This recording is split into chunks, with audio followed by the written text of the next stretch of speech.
Assalamualaikum students, I hope you're all doing fine. This is Inya here with another video from STEM International और Geography book 6 का chapter last 6th वाला हम कर रहे थे which was के changing earth and human activities और उसकी पिछली वीडियो के अंदर हमने जो है बिल्कुल एंड पे coastal erosion को डिस्कवर किया था, उसको एक्सप्लोर किया था, उसको समझा था. In this particular video what we're going to do is we're going to continue with that particular concept और हम ये देखेंगे कि उसके effects naturally क्या होते हैं and then also one point जिसके अंदर हम ये देखेंगे कि erosion human activities के थ्रू किस तरह से हो पाती है. So let's start learning it. Alright students, so the next thing that we are adding to this particular video is जो हमारा second last part है इस chapter का, that is effects of coastal erosion.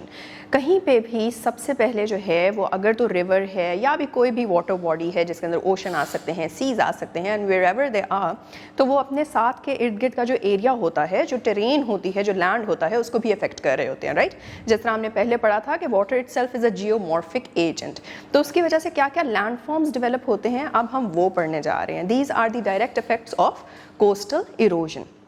Wherever the water is going to move from, wherever it's going to go, तो वो वहाँ पे इर्द गिर्द के रास्ते में कुछ ना कुछ changes कर रहा है. The first change that you will see is wherever there is an ocean, there is a sea or etc. तो वहाँ पे coast बन जाता है जैसे कि आपकी बुक में भी provided है. So coast क्या है? Coast is basically that particular area जहाँ पे जो water body है वो आपके land form के साथ बिल्कुल direct interaction में आ जाती है and that is where जो waves होती हैं वो आती हैं और अपने साथ जो sediments होते हैं, हमने sedimentation का process भी पढ़ा है, right? तो वो sediments सारे के सारे ला के जो है वो उस पर्टिकुलर लैंड फॉर्म के ऊपर डिपॉजिट कर देती हैं. So this is basically where the coastline forms. इस coastline में आपको ढेर सारी चीज़ें मिलेंगी, आपको rich minerals भी मिल जाएंगे, of course whatever that the sea or the water body, the oceanic waves are bringing with them.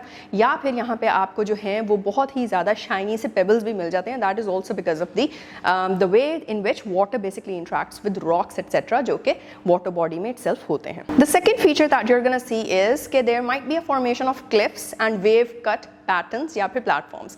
अब ये वेव कट पैटर्न्स और प्लेटफॉर्म्स क्या होते हैं और क्लिफ्स हम किनको कहते हैं? इट्स मोस्ट लाइक कि हमने जैसा माउंटेन्स पढ़े. Now if you have a mountain, mountains have a peak at the top. यहाँ पे क्या हो रहा है कि प्लेट्यू की तरह स्टीप के बाद एक स्टीप राइज है और उसके बाद फिर आपके जो है वो एक पर्टिकुलर एरिया बन जा रहा है बिल्कुल ही डायरेक्ट किस्म का, बिल्कुल ही हॉरिजॉन्टल सा जिसके ऊपर आप प्लेन की तरह जो है वो मूव कर रहे हैं. And then down the steep जो है वो आपकी वाटर बॉडी जो है वो स्टार्ट हो जाती है. There is a coast and then there is the water body. So this is basically what a cliff is known as. Cliff जो होती है वो मोस्टली ज़्यादा स्टीप भी हो सकती है, लो राइज भी होता है. दैट डिपेंड्स ऑन कि वाटर ने उस पर्टिकुलर लैंड के साथ किस तरह से इंटरेक्ट किया था. और ये जो बिल्कुल एट द डाउन बिलो वाला पार्ट होता है किसी भी क्लिफ का, उसको हम वेव कट पैटर्न या फिर प्लेटफॉर्म कहते हैं. And that is going to differ from cliff to cliff coming from के वेव का पैटर्न क्या था और उसने उस पर्टिकुलर लैंड को किस तरह इरोड किया, किस तरह उसके साथ इंटरेक्ट किया और किस पैटर्न की जो क्लिफ की बिल्कुल फुट हिल थी उसको बनाया है. The next feature that you are going to see is arches, then you are going to see stacks and then you are going to see caves. अब ये सारी चीज़ों में क्या डिफरेंस है? तो सबसे पहले हम आर्चेस की बात कर लेते हैं. आपने मिडीवल अगर तो देखे होंगे कि हिस्टोरिकल बिल्डिंग्स वगैरह हैं, आपने कोई मूवीज़ इस तरह की देखी होंगी जिसमें ड्रैकुला टाइप एलिमेंट्स होते हैं, तो उसके अंदर आपको गॉथिक सी बिल्डिंग्स नज़र आती हैं. उन गॉथिक बिल्डिंग्स का जो है वो बहुत बड़ा करेक्टरिस्टिक ये होता है कि आपको आर्च टाइप जो है पिलर्स होते हैं और उसके ऊपर एक dome shaped arch type structure होता है या फिर कंस्ट्रक्शन होती है. दिस इज़ ऑल्सो समथिंग जो कि आपको वाटर बॉडीज़ के इर्द गिर्द जो है वो मिल जाएगा. So this arch structure is basically the arch. The second thing जिसको हमने स्टम्प कहा वो क्या होते हैं? वो ये हैं जो पिलर्स बिल्कुल साथ है.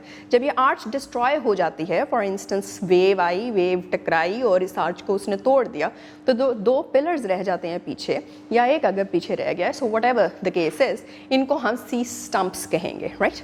Stump is more like something जो कि एक बिल्कुल रेक्टेंगुलर सा एक ब्लॉक सा होता है और आप उसके इर्द गिर्द जो है वो टम्बल कर सकते हैं. So this is what the sea stump basically is. और फिर हमारे पास आ जाते हैं केव्स. अब केव्स कैसे बन रहे हैं? केव्स बेसिकली इस तरह से बन रहे हैं कि for example this was the rock wall, right, next to the sea, water body, oceanic waves, etc. And ocean waves are coming and they are constantly interacting and hitting this particular part. So over time what happens is कि ये वाला part erode होता जा रहा है and अंदर ही अंदर जो है वो cave in होती जा रही है. So what ends or remains is कि आपको एक hollow cave मिल जाता है उस rock wall के अंदर. So this is how sea caves basically form.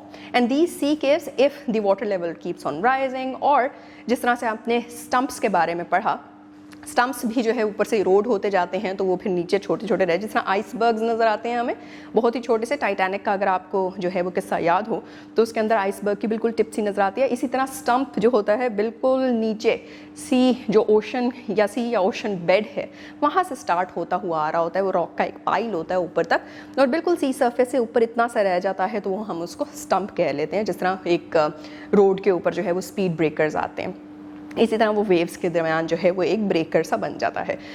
तो ये स्टम्प्स और ये जो आपने केव्स पढ़े और साथ ही साथ जो आपने आर्चेस पढ़ी, ये भी एक बहुत ही इंटरेस्टिंग सा फीचर है जो कि हमें जगह जगह मिलता है। There has been news and there has been suspicion कि क्या ये वाकई जो है, पहले जब स्टडीज़ नहीं होती थी, कि क्या ये वाकई नेचुरली चीज़ें बनती हैं या फिर ये कोई एंशियंट जो लोग रहते थे यहाँ पे उन्होंने ये बना के चीज़ें छोड़ दी हैं। Next feature that we are going to study is headbands, and साथ ही साथ जो है वो हमने बे पढ़ना है, ये क्या चीज़ें होती हैं। So the first feature is basically coast का वो वाला एरिया जहाँ पे पानी आ रहा है और मे बी उसने साइड की जो जगह हैं वो इरोड करवा दी हैं, और बीच में एक एरिया लैंड का बच गया है और वो थोड़ा सा स्टीप होता है क्योंकि वेव आती है इतने से पोर्शन में और यहाँ से फिर इरोड करते हुए चीज़ें अपने साथ या फिर पार्ट ऑफ दैट रॉक और सेडिमेंट वापस ले जाती है। तो ये लैंड इरोड हो गया है, स्टीप हो गया है, और इसके इर्द गिर्द का लैंड जो है वो भी इरोड हो गया। तो इस तरह का कोई भी पार्ट होगा तो उसको हम लैंड कहेंगे। लेकिन फिर अगर हम बेस की बात करते हैं तो बेस बेसिकली इसका बिल्कुल ऑपोजिट हो जाता है। यहाँ पे क्या हो रहा है कि पानी आ रहा है और किसी एक पर्टिकुलर जगह को, if this was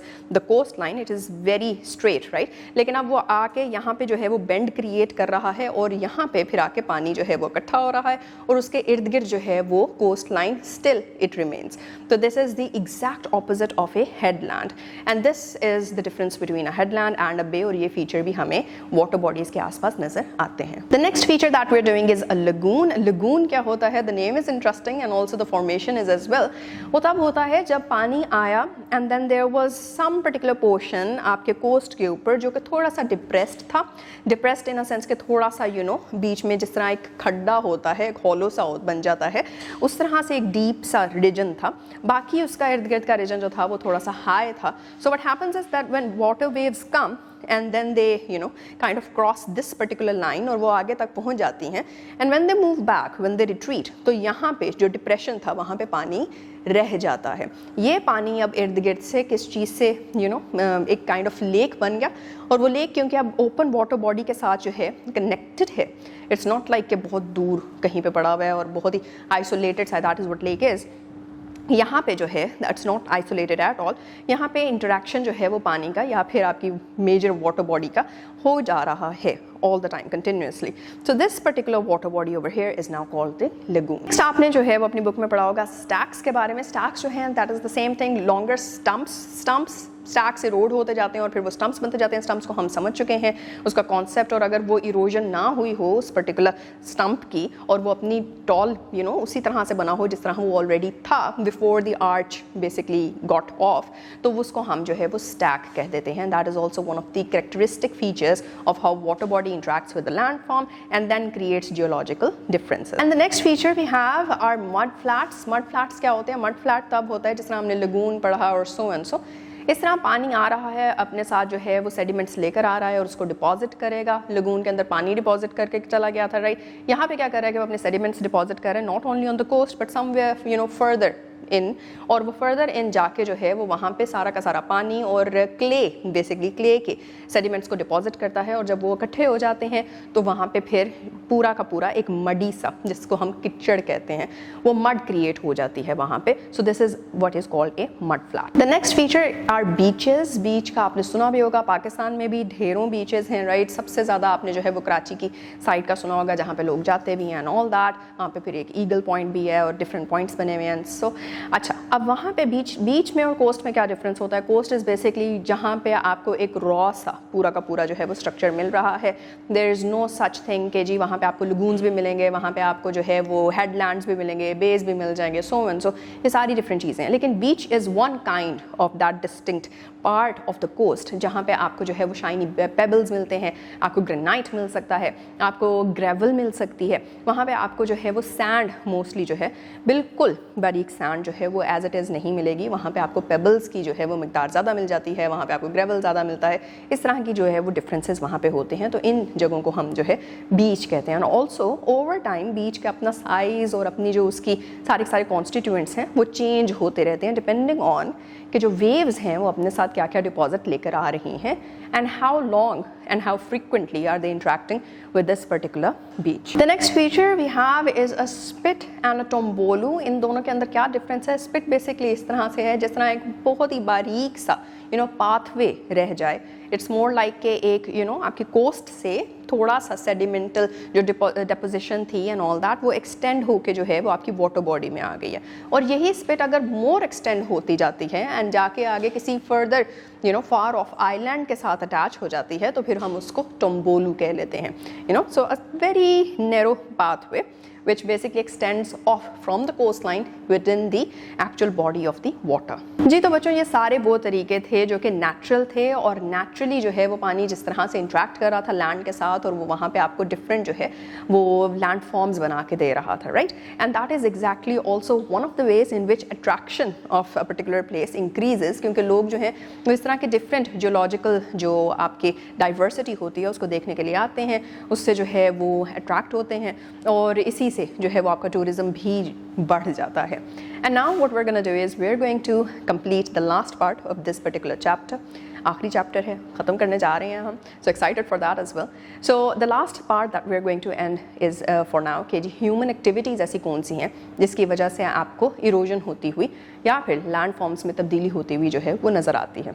the first one is deforestation. जी हम पहले भी पढ़ चुके हैं डिफॉरेस्टेशन के अंदर कि डिफॉरेस्टेशन जो है बेसिकली जब हमने फॉरेस्ट के बारे में पढ़ा था कि डिफॉरेस्टेशन से होता ये है कि फॉरेस्ट कवर जब किसी भी जगह का कम हो जाता है तो फिर जो एक ऐसी फोर्स थी जिसकी वजह से सॉइल को रूट किया हुआ था, विंड गुजरे, पानी गुजरे, कुछ भी गुजरे, तो उसकी जगह में या फिर उसके एरिया में जो है वो एक बैरियर क्रिएट हो जाता है और वो जब वहाँ से गुजरता है तो इट्स नॉट दैट पावरफुल और it's not left that powerful कि अपने साथ साथ जो है वो सॉइल को इरोड करता हुआ ले जाए।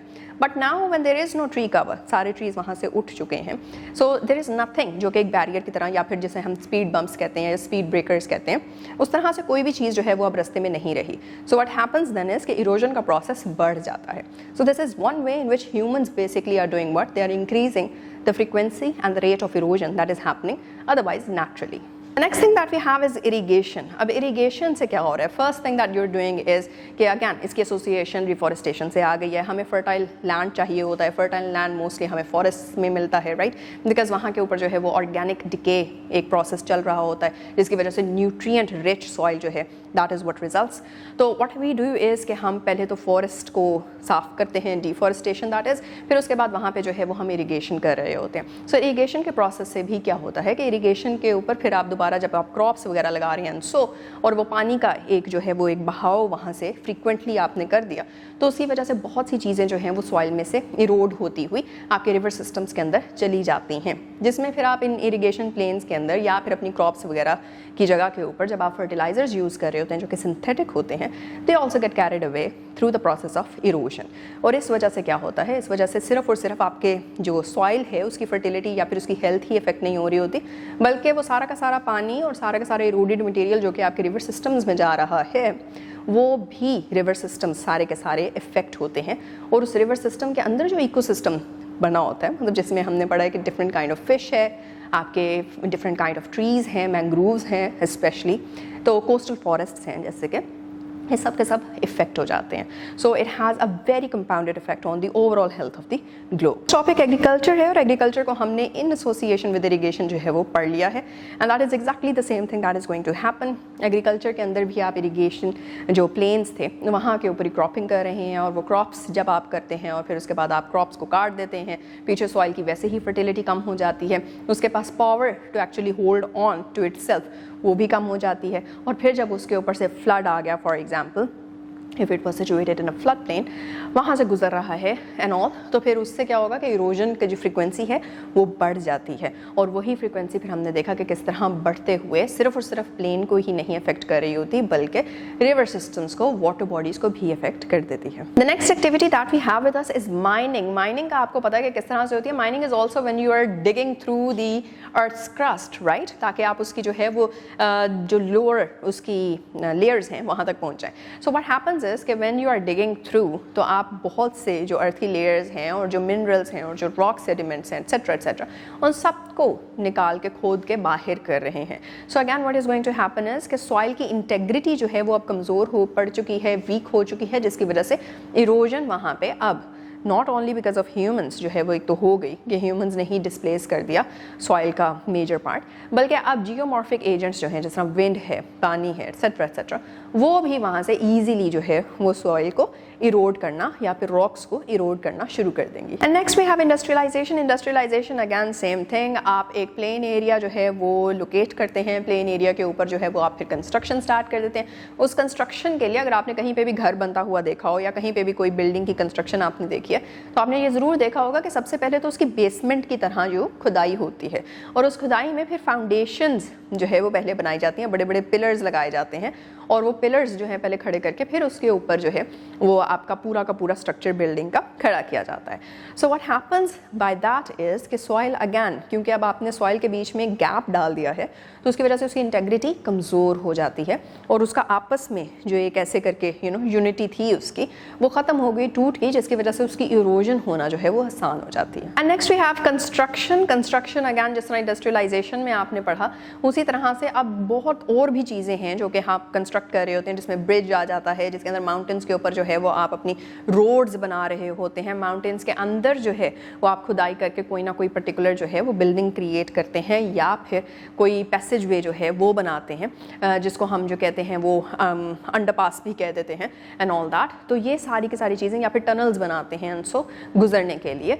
तो ये सारी की चीज़ें जब आप बना रहे होते हैं, तो उसमें आप क्या कर रहे होते हैं, आप सॉइल की, रॉक की इंटेग्रिटी को ही ब्रेक कर रहे होते हैं, the same way as we discussed while we discussed industrialization. Next we have air pollution. Air pollution अब किस तरह से it seems a bit tricky कि ये किस तरह से जो है वो इसके साथ associated या फिर connected है, but it is very very deeply connected. That is because air pollution के अंदर कुछ इस तरह के chemicals भी जो हैं जो हमारी industrial by product के तौर पे या फिर vehicular emissions के तौर पे air में जो है वो introduce हो रहे होते हैं या फिर include हो रहे होते हैं, जो कि बाकी चीज़ों के लिए बहुत ही ज़्यादा environment के लिए बहुत ज़्यादा डेंजरस होते हैं। In what form, let's discuss that. तो ये केमिकल्स जो हैं वो एसिड रेन भी बना सकते हैं, अगर तो ऑक्साइड्स ऑफ सल्फर या फिर ऑक्साइड्स ऑफ नाइट्रोजन है जो कि एयर के अंदर मिल रहा है जाके, या फिर अगर कार्बन डाइऑक्साइड का ही जो है वो बढ़ जाता है कंटेंट आपके पूरी की पूरी एयर के अंदर, तो उससे ग्लोबल वार्मिंग का कॉन्सेप्ट है। ग्लोबल वार्मिंग से पूरे के पूरे क्लाइमेट डिसरप्शन हो जाती है।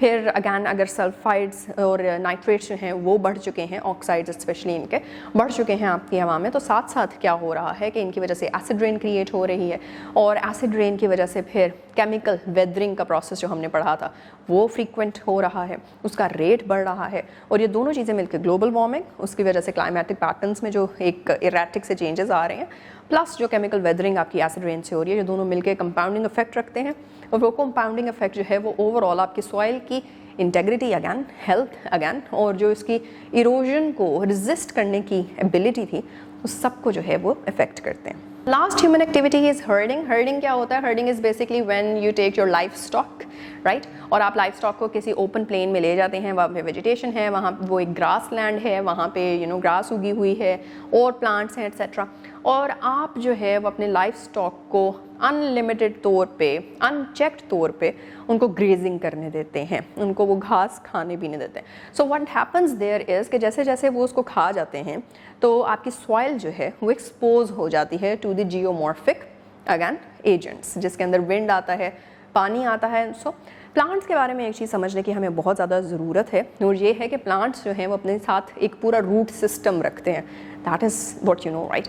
तो रूट्स होती हैं, और वो रूट्स एक दूसरे के साथ जो है वो एक बहुत ही कॉम्प्लेक्स नेटवर्क बना के रहती हैं, और वो कॉम्प्लेक्स नेटवर्क सॉइल को भी जो है एक सीमेंट की तरह इकट्ठा और एक जगह पे इंटेग्रेटेड फॉर्म के अंदर जो है वो सॉलिड फॉर्म के अंदर रखता है, जिसकी वजह से अगर हवा चलती है बहुत तेज़, आंधी आती है, पानी गुजरता है ऊपर से, तो सॉइल जो है वो इतनी आसानी से इरोड नहीं हो पाती।